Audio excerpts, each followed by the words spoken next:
திருச்சிற்றம்பலம்.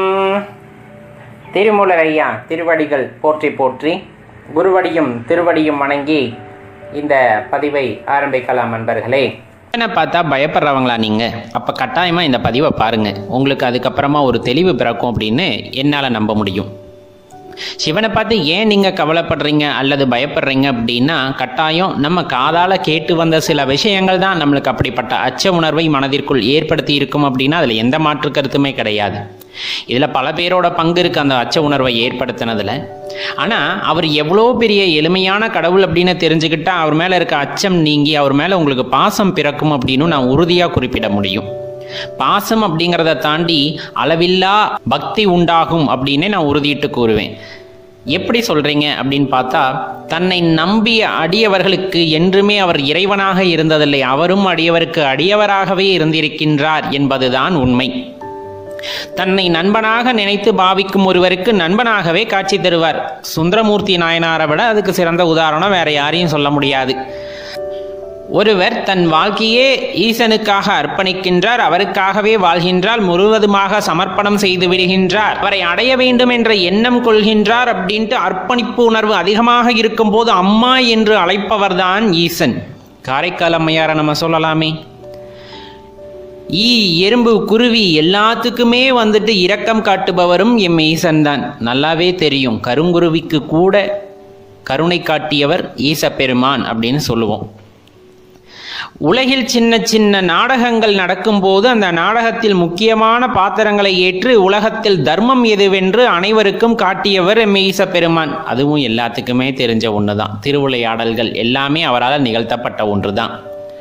அதே போல ஒரு பாட்டிக்கிட்ட பிட்டு வாங்கி சாப்பிடணுங்கிறதுக்காக மண் சுமந்து பிரம்படி பட்டவனும் நமது ஈசப்பெருமான் தான். இது மாதிரி பல மேற்கோள்களை நம்ம காட்டிக்கிட்டு போயிட்டே இருக்க முடியும். யாருக்குமே அவரோட கருணை கிடைக்காம போனதில்லை. முழுசா நம்பினா அறகுறையா அவர்கிட்ட போய் தயவு செஞ்சு நிற்காதீங்க. அதாவது இது எனக்கு நடக்குமா நடக்காதா அப்படின்ட்டெல்லாம் போய் நிற்காதீங்க. ஈசனோட பேசுறதுக்கு மொழி தேவையில்லை. ரொம்ப முக்கியமாக சொல்ல வேண்டியது அதுதான். நீங்கள் தமிழில் பேசணும், சமஸ்கிருதத்தில் பேசணும், தெலுங்கில் பேசணும், மலையாளத்தில் பேசணும், இன்னும் என்னென்ன மொழிகள் இருக்கோ இதில் தான் பேசணும் அப்படிங்கிறதெல்லாம் ஒன்றுமே கட்டுப்பாடே கிடையாது எம் ஈசனுக்கு. ஈசன் உலகத்தை படைத்த போதே அதில் உள்ள மொழிகளையும் அவர்தான் படைத்தார். கண்டிப்பாக அவருக்கு எல்லா மொழியும் தெரியும். உங்களுக்கு எந்த மொழியில் அவரை வழிபடணும்னு நினைக்கிறீங்களோ அந்த மொழியில் வழிபட்டீங்கன்னா அவர் கண்டிப்பாக புரிஞ்சுப்பார். உங்களுக்கு தேவையானதை அவரே செஞ்சு கொடுப்பார். உங்களால் வழிபடக்கூட முடியல, மனசால நான் நினச்சிக்கிறேன், சைகையில் தான் அவர்கிட்ட பேசுகிறேன்னா அதையுமே அவர் புரிஞ்சுப்பார். ஏன்னா எல்லாமே அவர் படைச்சது. அப்போ எல்லாத்துக்கும் அர்த்தம் அவருக்கு ரொம்ப தெளிவாக புரியும். அப்படிங்கும்போது மொழி ஒரு தடையல்ல ஈசனை வணங்குவதற்கு. மனதை ஒருநிலைப்படுத்தி உண்மையான பக்தியை வெளிப்படுத்தி உங்கள் மனதினுள் இருக்கின்ற ஈசனை தரிசித்து அவரிடம் நீங்கள் விண்ணப்பம் செய்தாலே போதுமானது. இதற்காக நான் கோயிலுக்கு கூட போகணும்னு நான் சொல்ல மாட்டேன். இல்லை, நான் கோயிலுக்கு போய் தான் சிவபெருமானை பார்ப்பேன், எனக்கு அப்போ தான் அந்த திருமேனியை பார்க்கும் போது தான் எனக்குள்ள அந்த சிவனை பார்த்த உள்ளுணர்வே ஏற்படும் அப்படின்னா அது ஒரு சிலருக்கு கண்டிப்பாக இருக்கும். கட்டாயம் அதில் எந்த தவறுமே இல்லை. போய் அந்த இடத்துல நின்றுக்கிட்டு பார்க்கும்போதே சில பேத்துக்கு கண்ணீர் கொட கொட கொட கொடன்னு கொட்டும். அப்படி கொட்டுது அப்படிங்கும் போது அவங்க முழுமையாக தன்னை அர்ப்பணிச்சிருக்காங்கன்னு அர்த்தம். அந்த ஈசனுக்கு தன்னையே அர்ப்பணித்து விட்டார்கள் என்று அர்த்தம்.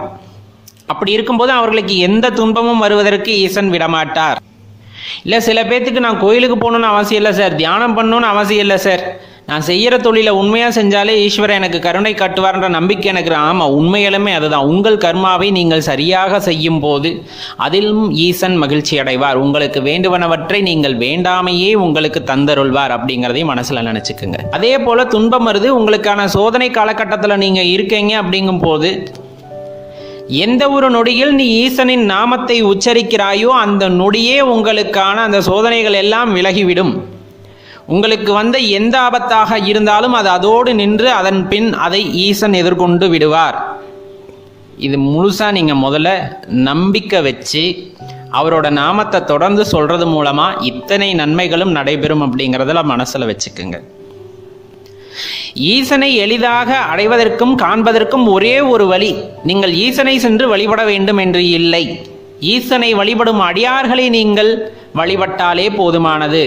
அவர்களுக்கு பணிவடைகள் செய்தாலே போதுமானது. அவர்களுக்குரிய மரியாதையை வழங்கினாலே போதுமானது அப்படின்ட்டு தான் குறிப்பிடுறாங்க. ஏன்னா அடியார்களுக்கெல்லாம் அடியார் எம்பெருமான் ஈசன். அப்படி இருக்கும்போது நீங்கள் அடியவர்களுக்கு செய்கின்ற சேவையானது அந்த ஈசனுக்கே செய்கின்ற சேவை அப்படின்னே கூறப்படுது.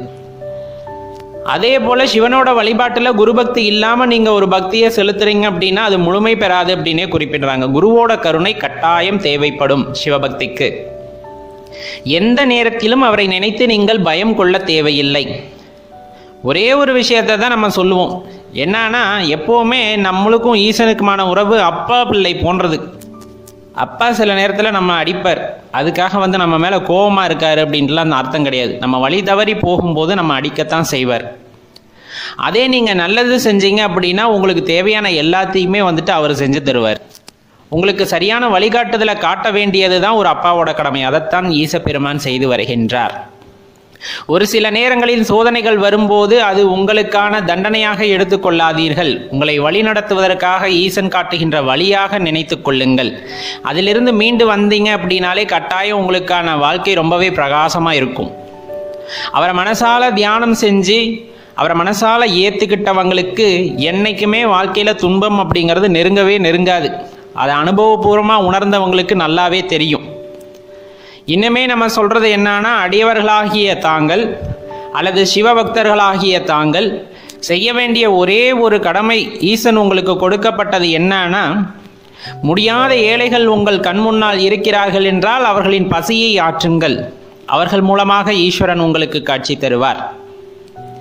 தன்னால் இயலவில்லை என்று ஒருவர் கூறுகின்றார் என்றால் அது உங்களால் இயலும். அதற்காகத்தான் அவ்விடத்தில் உங்களை ஈசன் கொண்டு சேர்த்திருக்கிறார் அப்படிங்கிறத புரிஞ்சுக்கிட்டு அவங்களுக்கான சேவையை செய்கிற இடத்துலையும் நீங்கள் ஈஸ்வரனை காண முடியும். இன்னும் உங்ககிட்ட ஒரே ஒரு வேண்டுகோளை நான் வச்சுக்கிறேன், என்னன்னா முடிஞ்சளவுக்கு அன்னதானம் அல்லது கோயில் கட்டுறது இந்த மாதிரி சேவைகள் செய்கிறது எல்லாமே ரொம்ப சிறப்பானதாக இருந்தாலும் அதே சமயத்தில் முடிஞ்சால் ருத்ராட்ச தானம் பண்ணி பழகுங்க. அது நாம் 7 ஜென்மங்களிலும் செய்த அனைத்து கர்மாக்களையும் தீர்க்கின்ற வகையில் அமையும் அப்படின்ட்டு குறிப்பிடப்படுது. அதனால முடிஞ்ச அளவுக்கு உங்கள் வாழ்க்கையில் யாருக்காச்சும் ஒருத்தருக்காச்சும் ருத்ராட்ச தானம் செய்யுங்க. உங்கள் வாழ்க்கை மிகவும் சீரும் சிறப்புமாக இருக்கும் அப்படின்னே நம்ம சொல்லிக்கலாம். இன்னும் கோயிலுக்கு போகிறீங்களா, சிவபெருமான மனதான தியானம் செஞ்சு அவரை வழிபாடு செய்கிறதோடு நிறுத்திக்காம உங்களோட நான் என்ற அகந்தை அழியும் போது உங்களது வாயிலிருந்து பிறக்குமே ஒரு ஓசை, ஓம் நம சிவாய அப்படிங்கிற அந்த சத்தமானது மிகவும் சப்தமாக எழும்பும். தன்னையே மறந்து தன்னை சுற்றியிருப்பவர்கள் யார் என்பதை மறந்து அந்த ஒளியானது ஒலிக்கும் போது அதன் அதிர்வுகள் மற்றவர்களை தாக்கும் பொழுது இருக்கின்ற உணர்வு இருக்கிறதே, அடடடா சொல்லவே முடியாது, புல்லரித்து விடும் அந்த ஓசையை நாம் கேட்கையிலே. கண்டிப்பாக கோயிலில் கேட்டிருப்பீங்க, ஓதுவார் பாடும்போதும் சரி, அந்த கருவறைக்கு பக்கத்தில் யாராச்சும் நின்றுக்கிட்டு ஓம் நம சிவாய் அப்படின்னு சொல்லும் போதும் சரி, ஹரஹர மகாதேவா அப்படின்னு சொல்லும் போதும் சரி, நம்மளுக்கு வருகின்ற அந்த ஆனந்தமானது இருக்கிறதே அது யாராலும் கொடுக்க முடியாத ஒன்று. அது பிறர்தான் கொடுக்க வேண்டுமில்லை. ஒரு இடத்திற்கு போகிறீர்கள், கோவிலுக்கு போகிறீர்கள் என்றால் மனதார நான் என்ற அகங்காரத்தை விட்டு ஓம் நம சிவாய என்று சத்தமாக அவரை கூப்பிடுங்கள். நீங்கள் கூப்பிட்ட இடத்திற்கு அவர் ஓடி வருவார். அப்படிங்கிறது தான் உண்மையான விஷயம். உங்களுக்கு எந்த துன்பம் வந்தாலும் சரி, அந்த துன்ப நேரத்தில் ஓம் நம சிவாயின்னு பஞ்சாட்சரத்தை சொல்லுங்க, அவர் அங்கே நிற்பார், உங்கள் துன்பத்தை போக்கிடுவார். அதுதான் ரொம்ப முக்கியமான விஷயம். இதையெல்லாம் செஞ்சீங்கன்னா சிவனை பார்த்தா கட்டாயம் பயமே வராது. எதுக்கு பயப்படணும்? நம்ம ஏதாச்சும் தப்பு செஞ்சால் தானே பயப்படணும். சிவநெறியை கடைபிடித்து சிவன் வழியில் செல்பவர்களுக்கு எந்த நேரத்திலும் துன்பம் வராது அப்படிங்கிறத முதல்ல நீங்கள் மனசில் வாங்கிக்கணும். சிவனை வழிபடுறது நல்லதா அப்படிங்கிற ஒரு கேள்வி. ஏன் இதை எடுத்துக்க வேண்டிய கட்டாயத்துக்கு ஆளாயிட்டோன்னா, நம்ம நிறைய பதிவு சிவபெருமானை பற்றி போட்டிருக்கோம். ஆனால் எல்லாரும் கேட்குற ஒரே கேள்வி, சிவன் அகோரமான தெய்வம்னு கூறுறாங்களே, ஆக்ரோஷமான தெய்வம்னு சொல்கிறாங்களே, அவருக்கு தீட்டு தடங்க ஆகாதுன்னு சொல்கிறாங்களே, இந்த மாதிரி நிறைய கேள்விகளை அடுக்கிக்கிட்டே போகிறாங்க. யாருக்குமே தெரியாமல் போன ஒரு விஷயம், சிவனை மாதிரி எளிய தெய்வம் யாரும் கிடையாது அப்படிங்கிறது தான். எளியவர்களுக்கெல்லாம் எளியவர் ஈசன் அப்படிங்கிறத நீங்கள் மனசில் வச்சுக்கணும். சரி, இனிமேல் இறைவன் அப்படிங்கிறவர், அது ஈசன் அப்படிங்கிறவரை எப்படி நம்ம அணுகலாம் அப்படிங்கிறத நீங்கள் தெரிஞ்சுக்க வேண்டிய கட்டாயத்தில் இருக்கீங்க. பெரும்பாலும் அவர் மேலே பயம் வர்றதுக்கான காரணம் என்னவா சொல்லலாம் அப்படின்னு பார்த்தோன்னா, பிரம்மன் படைப்பு தொழிலை செய்கின்றார், கண்டிப்பாக நம்மளுக்கு எந்த பிரச்சனையும் தரமாட்டார். திருமால் காக்கும் தொழிலை செய்கின்றார், நம்மளை எப்பவும் காத்துக்கிட்டு இருக்கார். அதே மாதிரி செல்வத்துக்கு அதிபதி அப்படிங்கிறனால அவரை அணுகலாம் அப்படிங்கிற அந்த 2 பாசிட்டிவ் திங்ஸ் நம்மக்கிட்ட இருக்குது. 3வது விஷயம், சிவன் அழிக்கும் தொழிலை செய்கின்றார். அப்போ வந்துட்டு என்னென்னா நம்மளையெல்லாம் அழிச்சிருவார் அப்படிங்கிற பயத்தை வந்து ஆர்டிஃபிஷியலாக எப்படியோ வந்துட்டு பரப்பிட்டாங்க. அதுதான் உண்மை. ஆனால் அதுக்குள்ளே இருக்க தாற்பயத்தை எதுவுமே சொல்லாமல் விட்டுட்டாங்க. சிவன் அப்படிங்கிறவர் முதல்ல எங்கே இருக்காருன்னு உங்களுக்கு தெரியுமா அப்படிங்கிற கேள்வியை முதல்ல கேளுங்க. நம்ம நினைக்கிற மாதிரி கோயிலில் லிங்கத்தில் இருக்கிறாரு, இல்லை சிலையில் வந்துட்டு சிவன் உருவமாக இருக்காரு அப்படிங்கிறதெல்லாம் சுத்தமாக வந்துட்டு கிடையாத ஒரு விஷயம்.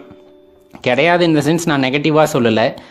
அவர் இருக்கிற முதல் இடம் அது இல்லை அப்படின்ட்டு நான் சொல்கிறேன். சரி, அவர் எங்கே இருக்கார் அப்படின்னு பார்த்தா, எப்போவுமே சொல்லப்படுறது உன்னுள் உறைந்திருக்கும் சிவனை நீ கண்டாயா அப்படிங்கிற ஒரே ஒரு கேள்வியை தான் நம்ம கேட்குறோம்.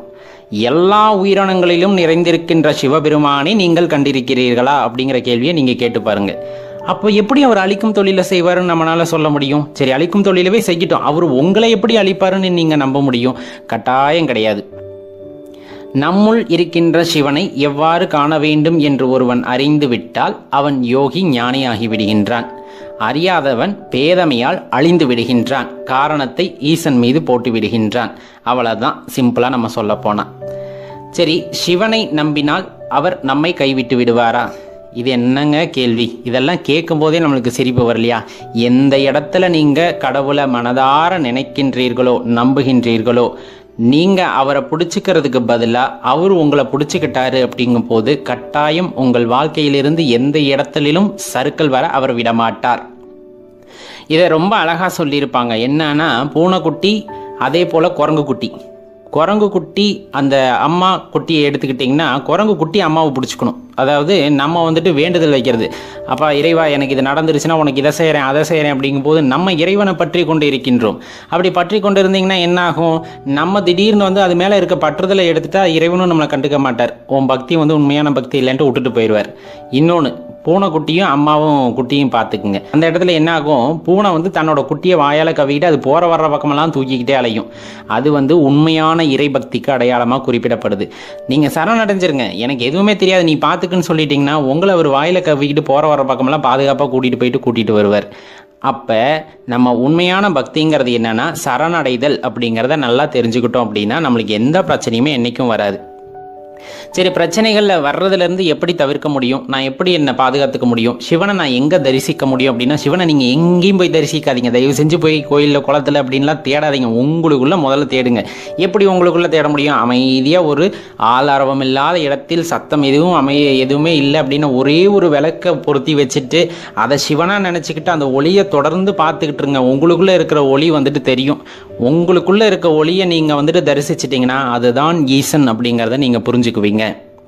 உங்களுக்குள்ளே இருக்கிற அன்பு, உங்களுக்குள்ளே இருக்க கருணை, உங்களுக்குள்ளே இருக்க அந்த இரக்கம், இதெல்லாம் தான் ஈசனின் உருவம் அப்படிங்கிறத நீங்கள் போக போக புரிஞ்சுக்குவீங்க. சரி, இன்னொன்று, ஈசனை நம்பினால் நான் கெட்டு போவேனா? எப்படி? எதுக்காக இந்த கேள்வி? நான் தான் சொல்லிட்டேன், உங்களுக்குள்ளே ஈசன் இருக்கின்றான் அப்படின்னா நீங்கள் தான் ஈஸ்வரன்னு நான் சொல்கிறேன். அப்போ உங்கள் மேலே உங்களுக்கு நம்பிக்கை இருக்குது அப்படிங்கும்போது வாழ்க்கையில் நீங்கள் எங்கேயாச்சும் தோற்று போவீங்களா? அதைத்தான் நான் சொல்கிறேன். ஈஸ்வரனை நம்பினோர் என்றும் கெட்டபாடில்லை. அவர்கள் ஓங்கி வளர்ந்துதான் இருக்கிறார்களே தவிர எந்த காலகட்டத்திலும் அவர்களுக்கு கெட்ட பெயர் கூட வந்தது கிடையாது. இன்னொன்று சொல்கிறாங்களே சார், ஈஸ்வரனை சாமி கும்பிட்றவங்களுக்கு சோதனை மேலே சோதனை வருமாம்ல. அடே எங்கள் அப்பா, பரீட்சையில் பாஸ் ஆகணும்னா எக்ஸாம் எழுதி தாங்க ஆகணும். அதை வந்துட்டு நீங்கள் சோதனைன்னு நினச்சிங்கன்னா அப்புறம் வாழ்க்கையில் வாழ்கிறதுக்கான அர்த்தமே இல்லாமல் போயிடும். எடுத்ததுமே நான் வந்துட்டு ஓம் நம சிவாயன்னு சொல்கிறேன், சிவான்னு எப்போ பார்த்தாலும் சொல்லிக்கிட்டு இருக்கேன் அப்படின்னா உங்களோட பக்தி உங்களுக்கு வந்துட்டு மேம்பட்டதாக தெரியலாம். ஆனால் இந்த உலகத்தில் வாழும் மக்களுக்கெல்லாம் உங்களை ஒரு உதாரணமாக காட்ட வேண்டும் என்றால் உங்களுக்கு ஒரு எக்ஸாம் வச்சு தான் ஆகணும். அப்போ நீங்கள் அந்த எக்ஸாமை பாஸ் பண்ணிட்டீங்கன்னா தான் தெரியும் இதில் வந்துட்டு இவர் டிகிரி ஹோல்டர் அப்படின்ட்டு. ஜென்ரலாக நம்ம சொல்கிறோம்ல, அதே மாதிரி தான் ஒரு சோதனை அப்படிங்கிறது வந்துட்டு உங்களுக்கு வருது அப்படின்னா உங்களோட அந்த பக்தியை உலகத்துக்கு விளக்கக்கூடிய ஒரு பரீட்சையாக தான் அது இருக்குமே தவிர உங்களை வீணடிக்கிறதுக்கான முயற்சி அது இருக்காது அப்படிங்கிறத நல்லா தெரிஞ்சுக்குங்க. இறைவன் இன்னொரு வகையில் சொல்ல போனால் இறைவன் வந்துட்டு உங்களுக்கு சோதனையெல்லாம் கொடுக்க கிடையாது, உங்களை நிரூபிப்பதற்காக ஒரு வாய்ப்பை கொடுக்கின்றார். அதில் நீங்கள் வெற்றி பெற்றுட்டீங்க அப்படின்னா உங்களோட பக்தி எந்த அளவுக்கு உயர்ந்தது அப்படிங்கிறது இந்த உலகத்துக்கு தெரிஞ்சிடும். அப்போ உங்களோட பக்தியை பார்த்து இந்த உலகமே மெச்சும். அப்போ இந்த இடத்துல அதை சோதனையாக எடுத்துப்பீங்களா இல்லை வேதனையாக எடுத்துப்பீங்களா அப்படிங்கிறது வந்துட்டு உங்களோட சாய்ஸுக்கு தான் விட முடியும். கட்டாயம் இறைவனை சரணடைந்தோர், அந்த ஈசனை சரணடைந்தோருக்கு எந்த காலத்திலும் எந்த நேரத்திலும் இடத்திலும் கெடுதல் என்பது ஏற்படவே படாது அப்படிங்கிறத நல்லா தெரிஞ்சுக்குங்க. இன்னுமே நம்ம சொல்ல போனா எந்த நிமிடமும் அவனை மறக்காமல் நீங்கள் செய்கின்ற அந்த நாம துதியானது, அதாவது ஏதாச்சும் ஒரு நல்ல காரியம் பண்ண போறீங்கன்னா ஓம் நம சிவாய அப்படின்னு சொல்லிட்டு நான் அந்த பஞ்சாட்சர மந்திரத்தை சொன்னாலும் சரி, சிவசிவா அப்படிங்கிற வார்த்தையை சொன்னாலும் சரி, அல்லது உங்களுக்கு விருப்பமாக அவரோட பெயரை வந்துட்டு நீங்க உச்சரிச்சாலும் சரி, கட்டாயம் அந்த காரியம் நன்முறையில் ஈடேறும். ஒருவேளை அது தவிர்த்து போகுது அப்படின்னா அதை விட சிறப்பான ஒரு விஷயம் உங்களுக்கு காத்திருக்கு அப்படிங்கிறத மனசில் வச்சுக்குங்க. அதனால் இனிமேல் அந்த எளிய தெய்வத்தை, அதாவது ஈஸ்வர பெருமான சிவபெருமான தயவு செஞ்சு யாராவது தவறாக குறிப்பிட்டா அவர் அழிச்சிருவார், அவர் ரொம்ப கோவக்காரரு இப்படியெல்லாம் சொன்னால் அவங்களுக்கு புத்திமதி சொல்லி முதல்ல அவங்கள திருத்துங்க. அவரை மனசார ஏற்றுக்கிட்டவங்களுக்கு மட்டும்தான் தெரியும் அவரமான எளிமையான கடவுள் அப்படிங்கிறது, அல்லது ரொம்ப கருணை நிறைந்த கடவுள் அப்படிங்கிறது வேற எந்த இடத்துலையும் பார்க்க முடியாது அப்படிங்கிறது. அதனால எப்பவுமே நீங்கள் நமசிவாய மந்திரத்தை தொடர்ந்து சொல்லிக்கிட்டு இருக்கீங்க அப்படிங்கும்போது உங்களுக்கு எந்த பிரச்சனையும் வர்றதுக்கு அவர் விட மாட்டார். ஏன்னா அவர் பரமாத்மா, நம்ம ஜீவாத்மா. மனிதனுக்கு மனதிலே ஒரு வேகம் அப்படிங்கிறது, விவேகம் அப்படிங்கிறது, இந்த வேட்கை அப்படிங்கிறது ரொம்ப முக்கியம். இந்த வாழ்க்கை கொடுக்கப்பட்ட ஒரு முறை அது நமக்கு தெரிந்து, நமக்கு போன ஜென்மமோ அடுத்த ஜென்மமோ அதை பற்றின எந்த நினைவுகளும் இல்லாவிட்டாலும், எப்படி இருக்க போகிறது என்பதை பற்றி நாம் அறியாவிட்டாலும், நமக்கு கிடைத்த இந்த ஒரு பெரும் வாய்ப்பு, இந்த பிறவி அப்படிங்கிறது அற்புதமானது. அந்த அற்புதமான வாழ்க்கையிலே ஒவ்வொருவரும் ஒவ்வொரு குறிக்கோளை நோக்கி ஓடுகின்றார்கள். சில பேர் பெயருக்காக ஓடுகின்றார்கள், சில பேர் புகழுக்காக ஓடுகின்றார்கள், சில பேர் பணத்துக்காக ஓடுகிறார்கள், சில பேர் அற்ப ஆசைகளுக்காக ஓடுகிறார்கள். ஆனால் சிலரோ தன்னை படைத்த இறைவனை நோக்கி ஓடுகிறார்கள். இதில் எது உண்மையான இன்பத்தை தரும் என்பது அவரவர் மனதை பொறுத்தது. யாருமே மற்றவர்களை பற்றி குறை சொல்ல முடியாது. ஏன்னா அவங்களுக்கு அந்த விஷயம் ரொம்ப பெரிதாக தெரிகிறது. அதிலே குறிப்பாக இறைவனை தேடி உணர்ந்து கொள்ள வேண்டும், அடைய வேண்டும் என்று நினைப்பவர்கள் வேட்கை அதிகமாக கொள்ளுதல் வேண்டும். சாதாரண விஷயத்துக்காக நீங்க ஆசைப்படலை. பணம் வேண்டும் அப்படின்னா எப்படி பணத்தை பெறலாம் அல்லது எப்படி சம்பாதிக்கலாம் என்ற அந்த ஒரு எண்ணம் மனதில் தோன்றிவிட்டால், அதன் மீது ஒரு வேட்கை தோன்றிவிட்டால், உறங்காமல் உண்ணாமல் கடினமாக உழைக்கும் போது அந்த பணமானது உங்களை வந்து சேருகிறது. நேர்மையாக வாழும்போது, பிறருக்கு உண்மையாக வாழும்போது, பிறருக்கு உபயோகரமாக வாழும் பொழுது புகழானது தானாக உண்டாகிறது. ஏதேனும் சாதனைகளை செய்யும் பொழுது, அதற்கு துணியும் பொழுது, அதற்கான வேட்கை வரும் பொழுது புகழ் வந்து உங்களை சேருகின்றது. அதே போல இன்னும் பெயர் வந்து சேர வேண்டும், என்னென்ன செய்யலாம் என்பதை உணர்ந்து கொண்டு அதற்கான வேலைகளை ஈடுபடும் பொழுது பெயரானது கிடைக்கும். இது இந்த உலகத்திலே இருக்கக்கூடிய வினைகளின் மூலமாக கிடைக்கக்கூடியவை. நீங்கள் எந்த வினையை ஆற்ற வேண்டும் என்று நினைத்தாலும் சரி, அதையெல்லாம் இந்த உலகத்தில் இருந்தவாறு நீங்கள் கடினமாக உழைத்தால், அதற்கான வேட்கை இருந்தால் உங்களால் எளிதில் அடைந்து விட முடியும். ஆனால் படைத்தவன் அப்படி அல்ல. படைத்தவன் அப்படி அல்ல. மறைத்தலின் காரணமான, மறைத்தல் அப்படிங்கிற ஒரு தொழில் இருக்கு இல்லையா, அந்த தொழிலை செய்கின்றவன் இறைவன். அப்படியே திரை போல மறைந்திருப்பார், திரை போட்டு மறைத்திருப்பார் தன் இருப்பை. அவ்வளவு எளிதில் யாராலும் உணர்ந்து கொள்ளவும் முடியாது. அப்ப இறைவனை உணர்ந்து கொள்ள வேண்டும் என்றால் கண்டிப்பாக மனதினுள்ளே அந்த வேட்கையானது இருக்க வேண்டும். இறைவனை பற்றி அறிந்து கொள்ள வேண்டும், இறைவனை பற்றி தெரிந்து கொள்ள வேண்டும், இறைவனை பற்றி பேச வேண்டும். இப்படி பல்வேறு விதமான எண்ணங்களின் தொகுப்பாக ஒரு ஆற்றல் அந்த இடத்திலே நம் மனதிலே உருவாக வேண்டும். அதில் அசைக்க முடியாத நம்பிக்கையும் அதை அடைந்தே தீர வேண்டும் என்ற வேட்கையும் மனதிலே உண்டாகும் பொழுதுதான் இறைவனை உணர்ந்து கொள்வதற்கான அந்த ஆற்றலானது, அந்த ஏக்கமானது, அந்த தவிப்பானது மனதிலே உண்டாகும். அந்த தவிப்பு எப்படிப்பட்டதாக இருக்கும் என்றால், நன்கு உணர்ந்து பாருங்கள். அந்த தவிப்பு, இறைவனை உணர்ந்து கொள்ள வேண்டும் என்ற தவிப்பு எப்படி இருக்கும் என்றால், இந்த உடலை விட்டு உயிர் நீங்குகின்ற அந்த சமயம் எப்படி இந்த உடலை நாம் பற்றி கொள்ள வேண்டும் என்று அந்த உயிரானது துடிக்குமோ அதே போல இருக்கும். காரணம் நாம் யாரிடமிருந்து வந்தோம்? இறைவனிடமிருந்து வந்தோம். இறைவனிடமிருந்து வந்தோம். யாரை சென்றடைய வேண்டும்? இறைவனை மீண்டும் சென்றடைய வேண்டும். மீண்டும் மீண்டும் இந்த பிரபஞ்சத்திலே, இந்த உலகத்திலே பிறப்பெடுத்து கொண்டே இருக்கின்றோம் என்றால் அதில் என்ன பயன்? உண்மையான இன்பம் எது என்பதை உணர்ந்து கொள்வதற்கு நமக்கு முதலில் தேவை இறைவனை நோக்கிய வேட்கை.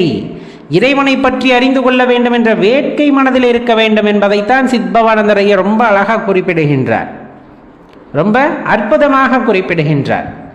அந்த இடத்துல நம்ம மனமானது எப்படி இருக்க வேண்டும் என்றால் பிடித்த பிடிவாதமாக இருத்தல் வேண்டும். நம்ம சொல்லுவோம் இல்லையா, ஆசை இருக்கக்கூடாது, வஞ்சனை இருக்கக்கூடாது, பொறாமை இருத்தல் கூடாது, கோபம் இருத்தல் கூடாது, மதம் இருத்தல் கூடாது, ஆச்சரியம் இருத்தல் கூடாது. இந்த மாதிரி பல்வேறு எண்ணங்களை பற்றி நாம் குறிப்பிட்டு கொண்டே போவோம். ஆனால் மனதில் அந்த வேட்கையானது இருத்தல் வேண்டும். ஒரு விஷயம் தெளிவாக புரிந்து கொள்ள வேண்டும், இறைவனை நான் உணர வேண்டும், இறைவனை நான் உணர வேண்டும், அவருடன் இரண்டர கலந்த நிலையிலே இருத்தல் வேண்டும்.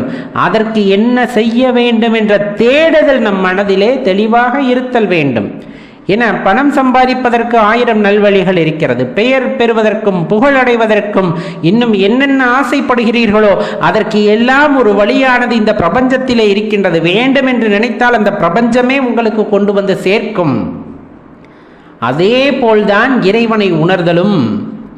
இறைவனை உணர்வதற்கு அல்லது இறைவனை அடைவதற்கு அதற்கான வழி என்ன என்பதை பற்றி யோசித்துக் கொண்டே இருக்க வேண்டும். பிரபஞ்சத்திடம் விண்ணப்பம் வைத்து கொண்டே இருக்கும் பொழுது அதற்கான சிறிய வழியை அந்த பிரபஞ்சமானது நமக்கு காட்டுகின்றது.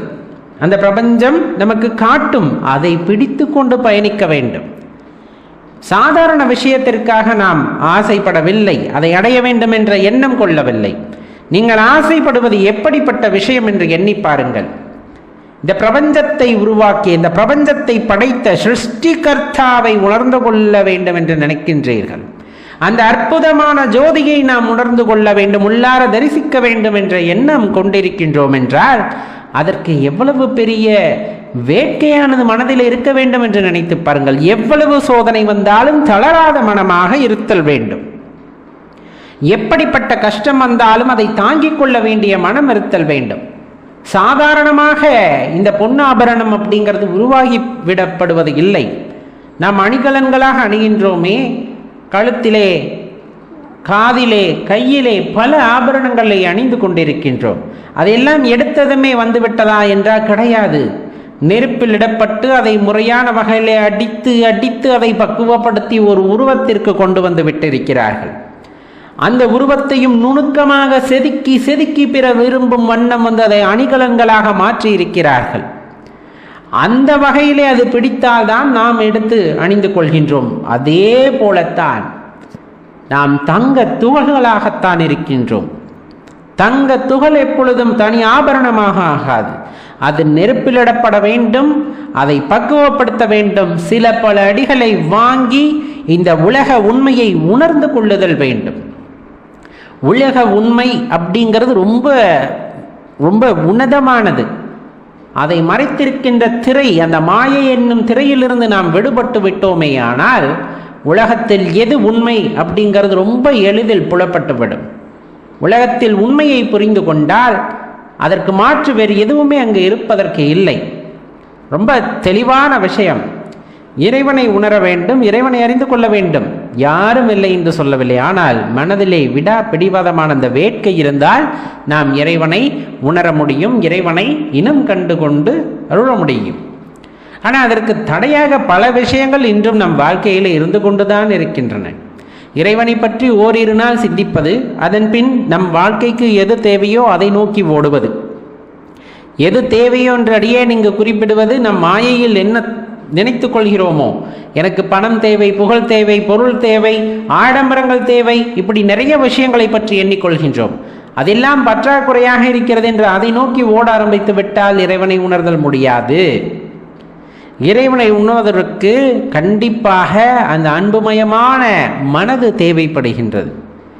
எண்ணங்களின் தொகுப்பு மனம் என்பார்கள். அந்த எண்ணங்கள் யாவும் அன்பு நிறைந்திருப்பதாக இருத்தல் வேண்டும். அந்த மனமானது அன்புருவமாக மாறும் பொழுது இந்த உடலும் அன்புமயமாக மாறுகிறது. அப்படிப்பட்ட தருணத்திலேதான் நம்முள்ளே குடிகொண்டிருக்கின்ற அந்த ஆதி பரம்பொருளை நம்மால் உணர்ந்து கொள்ள முடியும். ஆதி பரம்பொருளை நாம் உணர்ந்து கொள்ள வேண்டும் என்றால் அன்புமயமானதாக இந்த மனமும் உடலும் மாற வேண்டும் என்பதை தெரிந்து கொள்ள வேண்டும். எளிதான விஷயம் அன்றுதான், ஆனால் கை கிட்டாத விஷயம் அல்ல அப்படிங்கிறதையும் தெரிந்து கொண்டால் இறைவனை இனம் கண்டறிந்து கொள்வதும் இறைவனை உணர்ந்து கொள்வதும் எளிதானதாகவே இருக்கின்றன. இந்த மனம் எதை நீங்கள் உள்ளீடாக கொடுக்கிறீர்களோ அதை எடுத்துக்கொண்டே தான் இருக்கும். இந்த மனமானது இந்த நிறம் மாறிக்கொண்டே இருக்கும் என்பதற்கு உதாரணமாக நாம் பல விஷயங்களை சொல்லலாம்.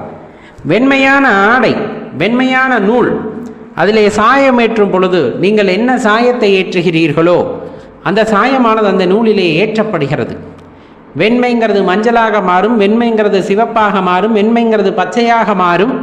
இன்னும் பல வர்ணங்களை அதில் சேர்க்கும் பொழுது இன்னும் பல நிறங்களை அது மாற்றிக்கொண்டே இருக்கும். அதே போல்தான் நம் மனதும். மனதானது தூய்மையானது. அதிலே மாசுக்கள் சேர சேர நிறங்கள் மாறிக்கொண்டே இருக்கும். அதன் தன்மையும் மாறிக்கொண்டே இருக்கிறது.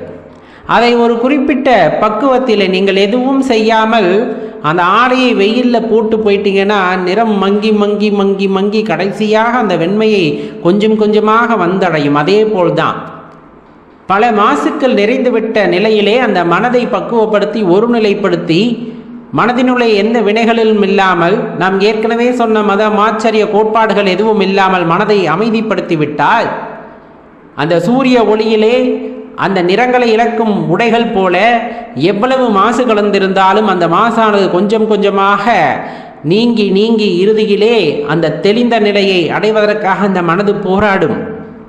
அந்த போராடுகின்ற நேரத்திலே இறைவன் அருட்கருணையால் அது தூய்மையடையும். அந்த தூய்மையடையும் நேரத்தில் தான் நாம் இறைவனை உணர்ந்து கொள்ளுதல் முடியும். ஆசாபாசங்கள் எல்லாம் மாசுகளை உண்டாக்கின்றன மனதிலே. ஆனால் உண்மையான பக்தி மட்டுமே அந்த மாசுகளிலிருந்து நம் மனதை விடுவித்து அதை வெண்மையானதாக மாற்றுகிறது. அப்போ நம்ம விட வேண்டியது எது? மாசுக்களை. அப்போ நாம் அடைய வேண்டியது எது? உண்மையான பக்தியை. அவ்வாறு நாம் செயல்படும் பொழுது நம் மனதிலே இறைவன் எழுந்தருளுகின்றார். கிட்டாத அதிசய பொருள் அல்ல இறைவனின் பக்தி, அடையக்கூடிய பொருள்தான். அன்பினால் அடையக்கூடிய பொருள்தான். எத்தனை பேர் அதை உணர்ந்திருப்போம் அப்படிங்கிறது தான் இன்றைய கேள்வி. ஏன்னா சிவபெருமான வழிபடுறோம் அப்படிங்கும் போதே பல தடைகளை தாண்டி தான் வந்திருக்கின்றோம். எளிதான விஷயம் அல்ல.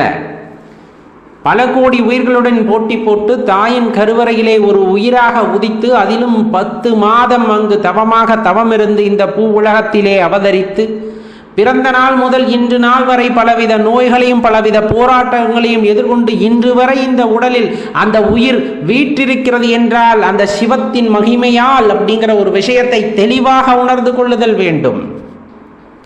தெளிவாக உணர்ந்து கொள்ளுதல் வேண்டும். அதை இறைவன் இருக்கிறார் என்பவனுக்கும் சரி, இல்லை என்பவனுக்கும் சரி, அந்த சிவமாகப்பட்டவர் அந்த இடத்திலே நிலையாக அந்த உடலிலே இருக்கின்றார். அந்த சிவமானது அந்த உடலை விட்டு நீங்கிவிட்டால் சவமாக போவோம் அப்படிங்கிறத ரொம்ப எளிமையா தெரிந்து கொள்ள வேண்டும். அந்த சிவம் அப்படிங்கிற ஆற்றல் உடலிலே இல்லை என்றால் நமக்கு பெயர் சவம் என்றாகிவிடும். அந்த சிவம் நம் உடலிலே குடிகொண்டிருக்கும் வரையிலும் தான் நீ உயிர், மனிதன், உனக்கு வைத்த பெயர் இதெல்லாம் உன்னை ஒட்டி கொண்டிருக்கும் என்பதை தெரிந்து கொள்ள வேண்டும்.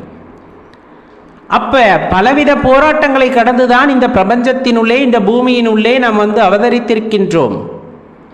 இறைவன் தன்னை உணர்ந்து கொள்வதற்காக ஒரு வாய்ப்பை ஏற்படுத்தி கொடுத்திருக்கின்றார். அதில் பல வாய்ப்புகள் நம் முன்னேறிக்கின்றன. இன்று பல பேரும் பல வாய்ப்புகளை கையில் எடுத்துக்கொள்கிறார்கள். தான் என்ற கர்வத்தில் இருப்பவர்கள் தான் தான் அப்படின்னு நிரூபிக்கணும் அப்படிங்கிறதுக்காக பலவித போராட்டங்களை மேற்கொள்கிறார்கள். இன்னும் அதிகாரம் செலுத்த வேண்டும் என்ற காரணத்திற்காக பலரையும் அடிமைப்படுத்தி தன் அதிகார போதையை தீர்த்து கொள்பவர்களும் இருக்கத்தான் செய்கிறார்கள். இப்படிப்பட்ட மக்கள் வாழ்கின்ற இந்த சூழ்நிலையிலும் கூட பிறருக்காக வாழ்கின்ற ஆன்மீகவாதிகளும் இருக்கத்தான் செய்கிறார்கள்.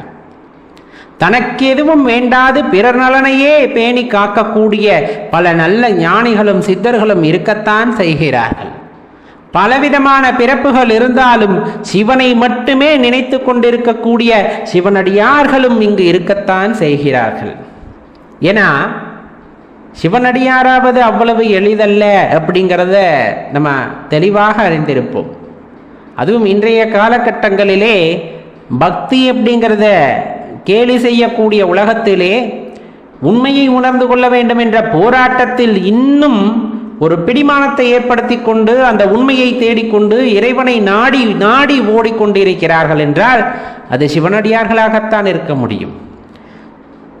நாமே கைவிட்டாலும் சிவபெருமான் நம்மை கைவிடுவது இல்லை. நாமே மறந்துவிட்டாலும் சிவபெருமான் நம்மை மறப்பது இல்லை. நாம் ஒரு நாள் பஞ்சாட்சரம் சொல்லாவிட்டாலும் அவர் நம் பெயரை கூறி அழைப்பார். ஏன்னா தன் பக்தர்கள் மீது அவருக்கு அலாதியான பிரியம். தன்னை உணர்ந்து கொள்ள வேண்டும் என்று நினைப்பவர்களுக்கு அவர் எப்படியாவது வழிகாட்டு விடுவார். அந்த உணர்ந்து கொள்ளும் தருவாயிலே அற்புத ஜோதியை தரிசனம் செய்கின்ற அந்த உண்மை நேரத்திலே உண்மை புலப்படும் பொழுது நாம் எவ்வளவு ஆனந்தத்தில் இருக்கிறோமோ அதை விட பல மடங்கு ஆனந்தத்திலே திளைப்பவர் ஐயனாகத்தான் இருப்பார். ஏன்னா நமக்கு கொடுக்கப்பட்ட வாய்ப்பு, அந்த வாய்ப்பை சரியாக பயன்படுத்தி கொண்டோம் என்றால் அதிலே நமக்கு கிடைக்கக்கூடிய அந்த ஆனந்தத்தை விட இறைவன் அதிகமாக மகிழ்வார். உண்மையை உணர்தல் அப்படிங்கிறது எல்லாத்துக்கும் கொடுக்கப்பட்ட வாய்ப்பு அல்ல.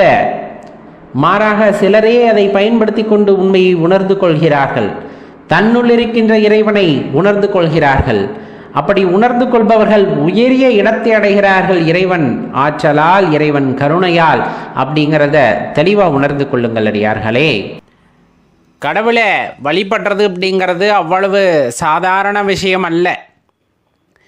அவரை வழிபடணும் அப்படிங்கும்போது எண்ணற்ற தடைகள், நிறைய பிரச்சனைகள், இந்த மாதிரி விஷயங்கள் எல்லாம் ஆரம்ப காலகட்டத்திலே வரும். அதுலேயும் சிவபெருமானை வழிபட வேண்டும் என்றால் வராத இடைஞ்சல்களே இருக்காது. எல்லாத்தையும் தாண்டி தான் நம்ம வந்தாகணும். இப்போ நிறைய கஷ்டம் வருது, நிறைய துன்பம் வருது அப்படின்லாம் சொல்லுவாங்க. ஆனால் அதெல்லாம் உண்மையாலுமே வந்துட்டு துன்பமும் கிடையாது, கஷ்டமும் கிடையாது. இந்த பஞ்சாட்சர மந்திரத்தை மனதில் எப்பொழுதுமே ஜபித்து கொண்டிருப்பவர்களுக்கு துன்பமும் கிடையாது, கஷ்டமும் கிடையாது அப்படிங்கிறத தெளிவாக தெரிஞ்சுக்கணும்.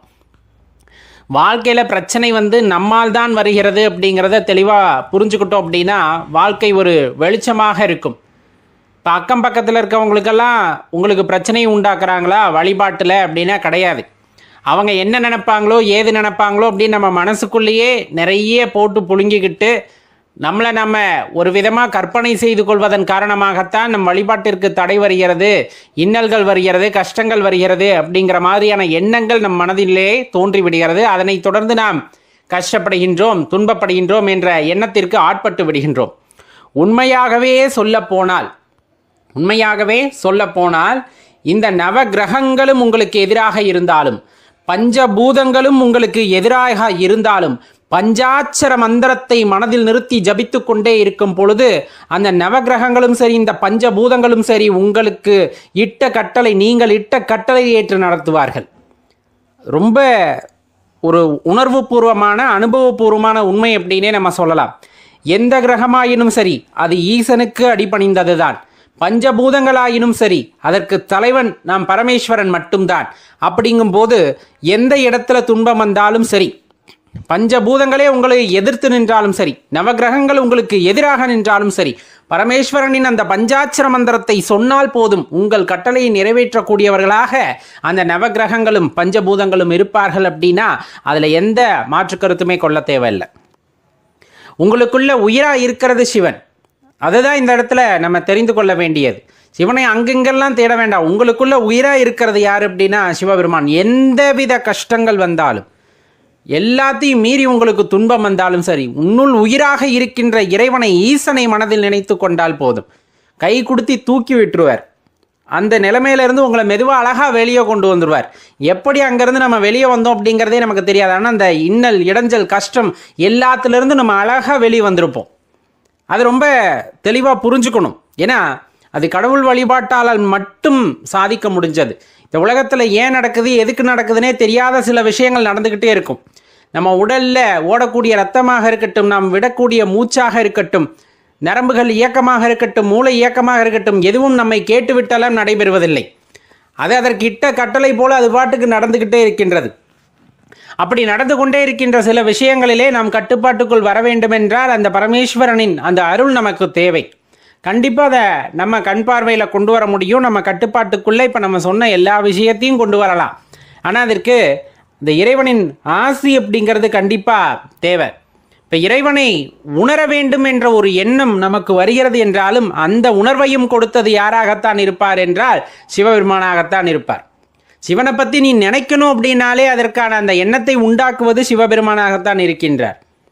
சிவனை வணங்க வேண்டும் என்ற எண்ணம் வருகிறது அப்படின்னா அந்த வணங்க வேண்டும் என்ற எண்ணத்தை உனக்கு கொடுத்தது சிவனாகத்தான் இருப்பார். இல்லையென்றால் நீ அந்த அரும்பெரும் சக்தியை பற்றி யோசிக்கவே மாட்டாய். அதை யோசிக்க வேண்டும் என்ற எண்ணம் நமக்குள் வரவே வராது.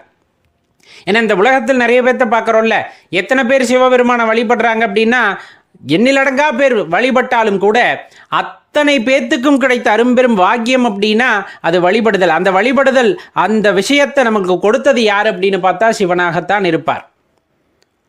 அதை தான் சொல்கிறது, ரொம்ப தெளிவாக தெரிஞ்சுக்குங்க. உன்னுள் உயிராக இருப்பவர் இந்த பிரபஞ்சத்தையும் தாண்டி அதை இயக்கக்கூடிய பேராற்றலாக இருக்கின்றார்.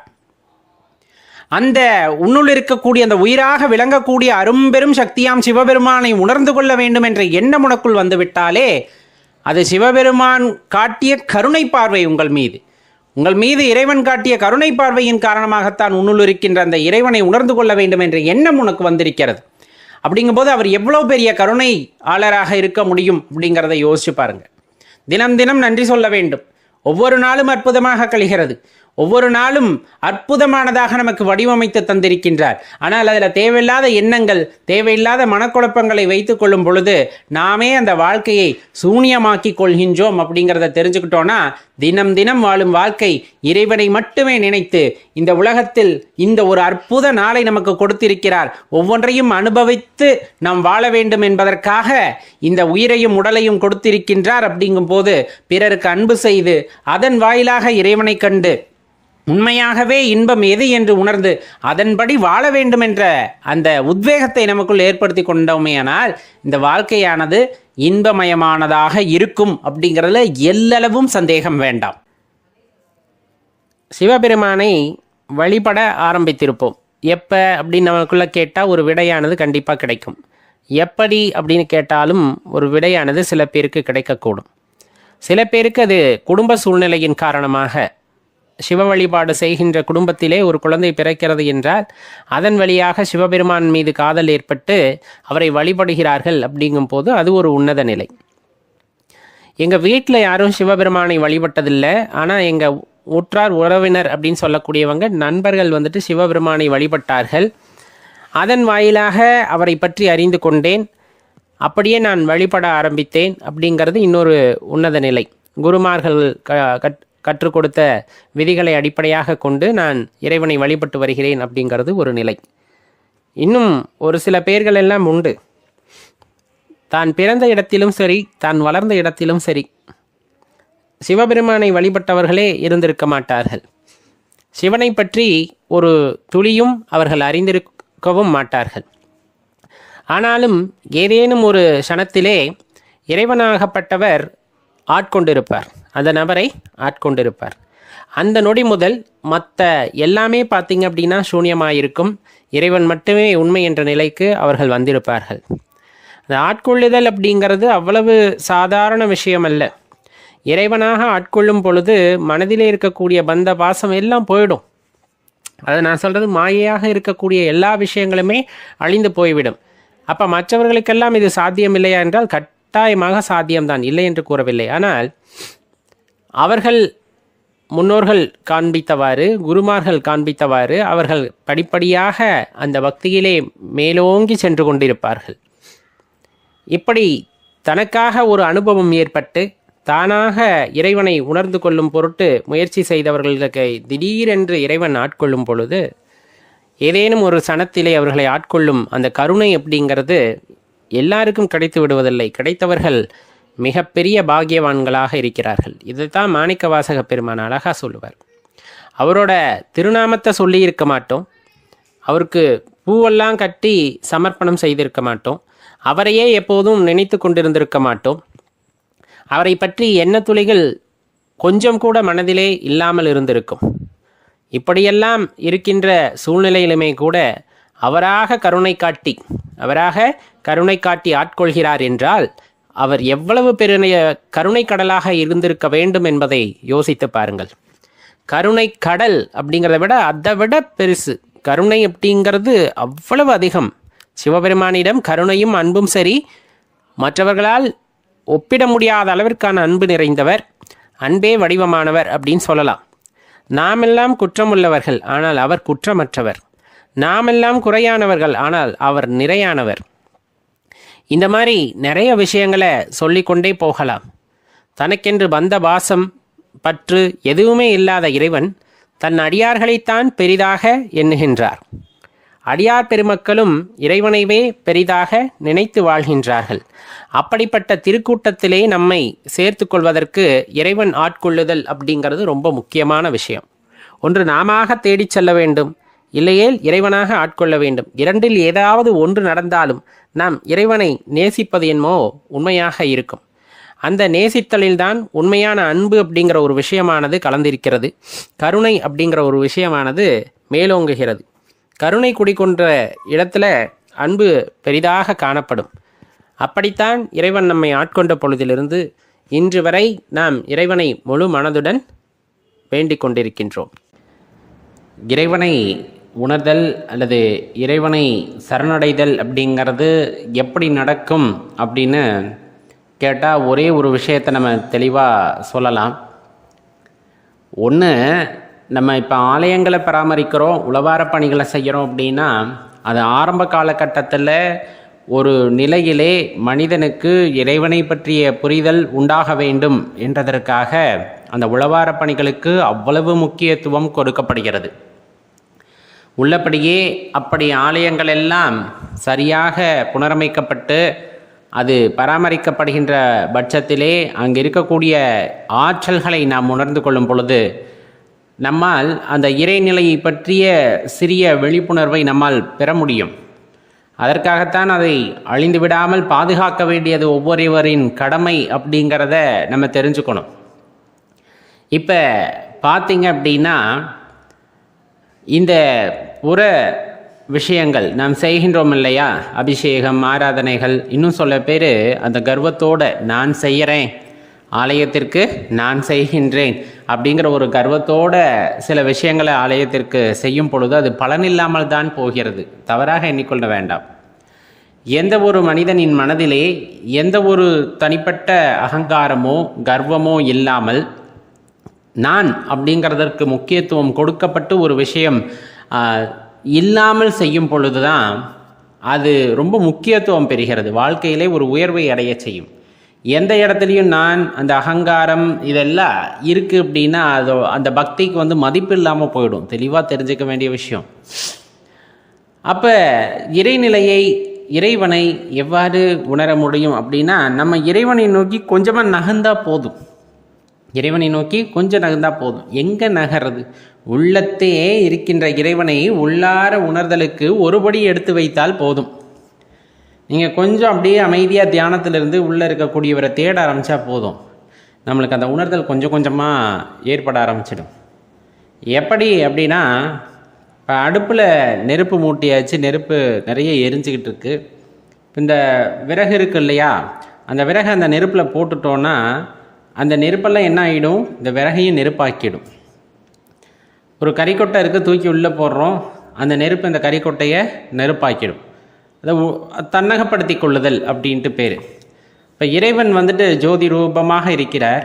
நீங்கள் அப்படியே கொஞ்சம் கொஞ்சமாக நகர்வதற்கு முயற்சி செய்து, உணர்வதற்கு முயற்சி செய்து அவரை நெருங்கினால் அந்த வெப்பமாகப்பட்டது நம்மளையும் சூழ்ந்து கொள்ளும், நம்மளை தன்வசப்படுத்தி கொள்ளும். அப்போ நம்ம என்ன முயற்சி செய்யணும் அப்படின்னா, அவரை நோக்கி நகர முயற்சி செய்ய வேண்டும். மனதளவிலே அவரை நோக்கி நகர முயற்சி செய்ய வேண்டும்.